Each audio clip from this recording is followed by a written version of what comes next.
En mensaje anterior comenzamos a hablar acerca de el reposo del pueblo de Dios. Y dijimos en primer término que ese reposo se procura en obediencia a su palabra. Hoy agregamos que ese reposo se procura acercándonos al trono de su gracia. Y así nos lo dicen los versículos 14 al 16 de Hebreos capítulo 4. Así que, hermanos amados, hoy cerramos, como quien dice, ese binomio que debe de ser infaltable en su vida y en la mía: palabra y oración. Es la fórmula que no se puede cambiar, es la receta que no se puede cambiar. Y si descuidamos estas dos cosas, no tendremos el reposo adecuado. Nos dice aquí la palabra que teniendo nosotros un gran sumo sacerdote que traspasó los cielos, Jesús, el Hijo de Dios, retengamos nuestra profesión.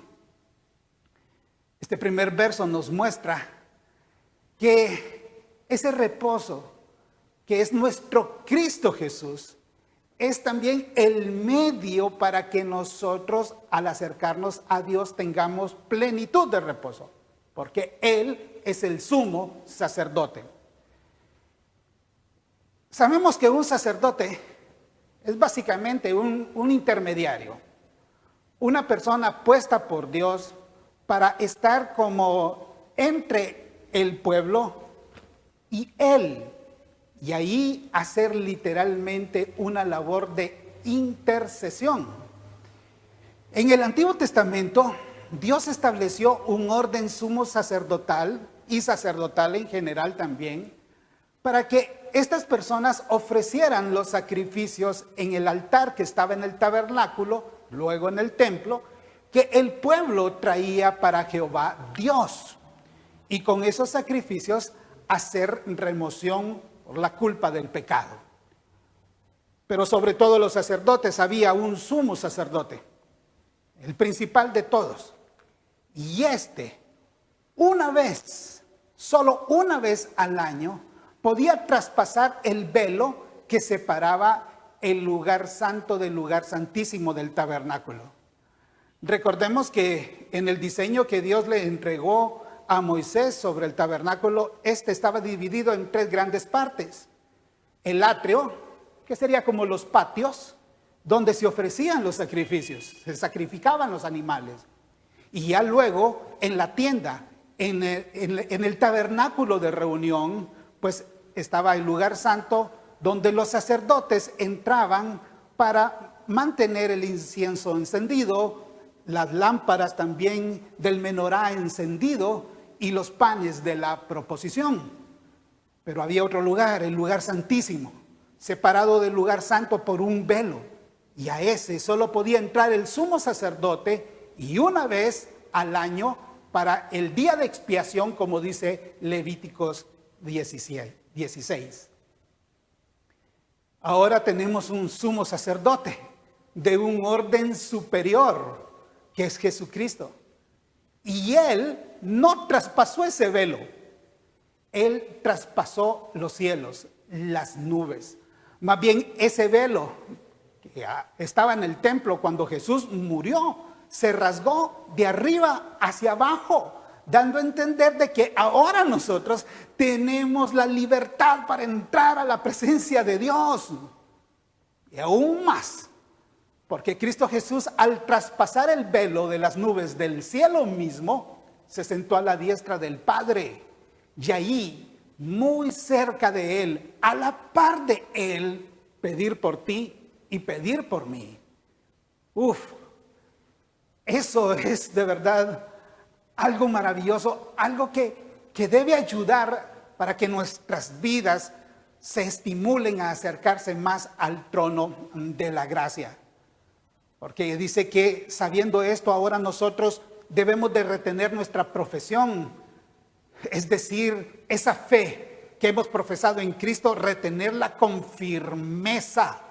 Más aún porque dice el versículo 15 aquí en Hebreos 4, de que este sumo sacerdote es alguien que puede entendernos en todas nuestras debilidades, porque Él mismo, Cristo mismo, fue tentado en todo, solo que sin pecado. Por eso Cristo se hizo carne. Por eso Cristo habitó entre nosotros con un cuerpo similar al nuestro y experimentó necesidades físicas como el hambre y la sed. Experimentó también el rechazo de la gente. Experimentó la tentación en el desierto cuando Satanás se acercó para querer obligarlo a hacer su voluntad. Y también experimentó el dolor, el sufrimiento en la cruz. Por eso dice el texto de que este sumo sacerdote puede identificarse con nosotros en nuestras debilidades. Así que tenemos una enorme oportunidad y tenemos aquí una bendición grande de alguien que comprende nuestras debilidades, que comprende nuestras necesidades, que comprende nuestras tentaciones. El texto dice que Jesús fue tentado en todo. Y te lo dejo ahí a tu imaginación, porque ahora entonces nosotros podemos acercarnos hasta ese trono de la gracia sabiendo que hay un Dios en el cielo que entiende nuestras dificultades porque en la persona de Cristo Jesús los vivió aquí en la tierra. Eso es maravilloso. De ahí que luego en el verso 16 el escritor de Hebreos dice que debemos de acercarnos confiadamente al trono de la gracia.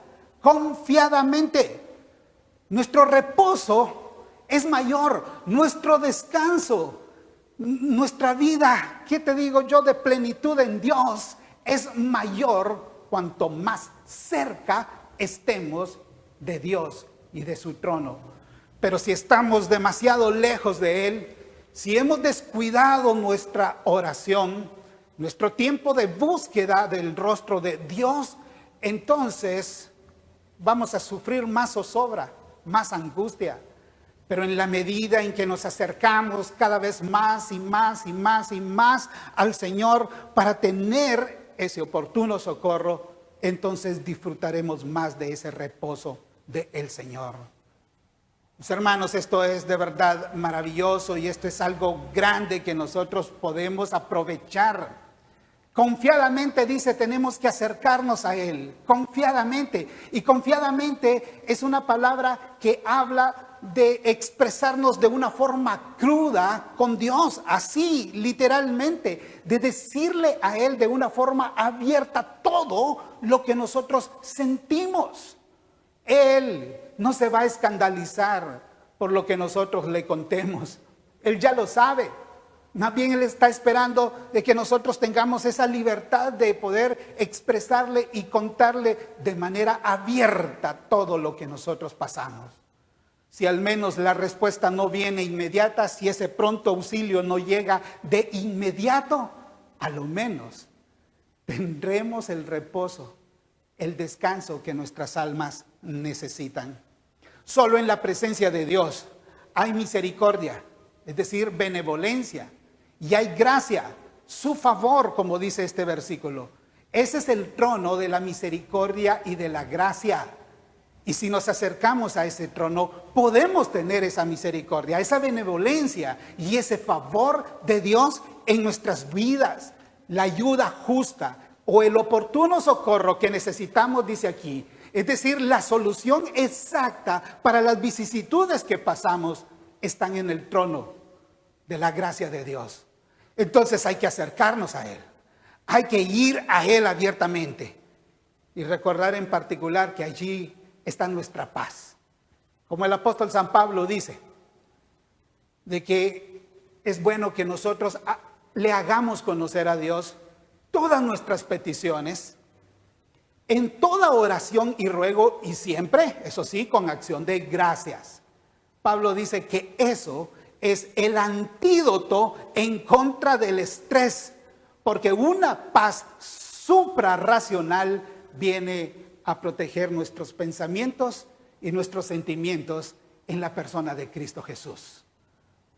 Mis amados hermanos, es importante que nunca olvidemos la importancia que tiene el acercarnos a Dios.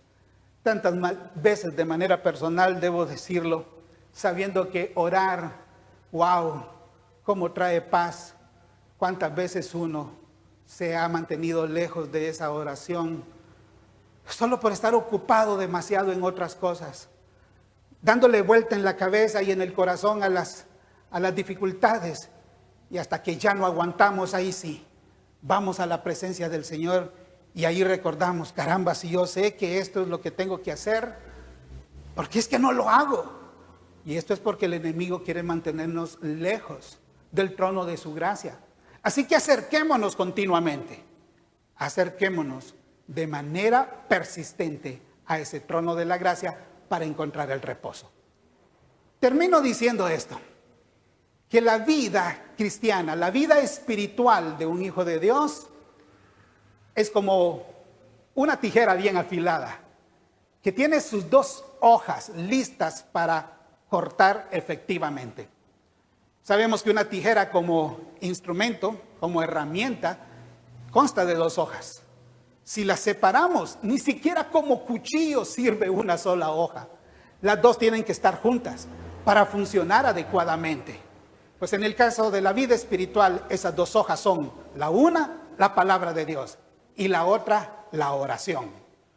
Eso sí, tienen que estar bien afiladas para ser efectivas. Nuestra vida cristiana, para ser efectiva, también debe de tener esas dos hojas bien afiladas, porque estamos obedeciendo la palabra y porque estamos acercándonos a la presencia de Dios para encontrar la gracia, la misericordia para el oportuno socorro. Que Dios nos ayude entonces para tener ese reposo. Y ese reposo no va a venir solo, va a venir porque tú y yo vamos a ser hombres y mujeres de palabra y hombres y mujeres de oración. Que Dios nos bendiga. Gracias, Señor, en este día por tu palabra preciosa y porque ella nos recuerda, Señor eterno, que nosotros podemos disfrutar de un reposo en ti por procurar obedecer tu palabra y procurar acercarnos a tu trono. Ayúdanos, te pido, en el nombre de Jesús, para todos los días, de forma continua, estar haciéndolo. Y de esa manera, nuestra vida disfrute del reposo que tú tienes para nosotros. En el nombre de Jesús. Amén.